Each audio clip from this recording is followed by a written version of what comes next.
सेना के जवान को युवती ने झूठे दुष्कर्म के केस में फंसाया, हाईकोर्ट ने रद्द किया मुकदमा, आरोपी दोषमुक्त। उज्जैन मध्य प्रदेश के उज्जैन जिले में एक युवती के द्वारा भारतीय सेना के जवान को झूठे दुष्कर्म के केस में फंसाया गया था।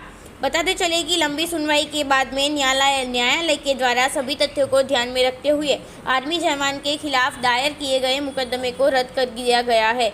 बताते चले कि इंटरनेट मीडिया से शुरू हुई दोस्ती दुष्कर्म के मुकदमे पर जाकर खत्म हुई। पहले ही बता दिया था नहीं करेंगे शादी। युवती के द्वारा आर्मी के जवान पर यह आरोप लगाए गए थे कि विवाह का झांसा देकर जवान ने उसे साथ 2 साल तक दुष्कर्म किया है, जिसके बाद उसने शादी से इनकार कर दिया। इस मामले में पुलिस ने मुकदमा दर्ज करके गिरफ्तार कर लिया और पुलिस के द्वारा जांच पूरी तरह से आरोप पर कोर्ट में दाखिल किया गया। बताते चले कि जवान की तरफ से कोर्ट को यह बताया गया कि उसने पहले ही युवती को यह बता दिया था कि वह शादी नहीं करेगा। युवती को यह सब कुछ पहले से ही मालूम था, लेकिन इसके बावजूद वह लगातार सेना के जवान के साथ रही और संबंध स्थापित करने की अनुमति देती रही।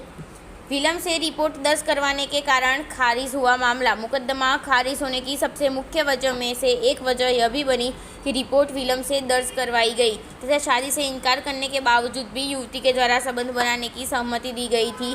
इस आधार पर हाईकोर्ट को द्वारा सेना के जवान की राहत देते हुए उसके खिलाफ मुकदमे को खारिज करने के आदेश दिए गए।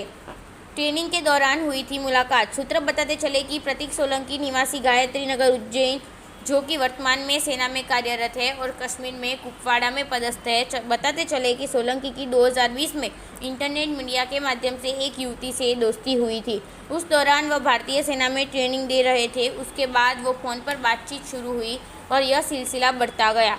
मुलाकात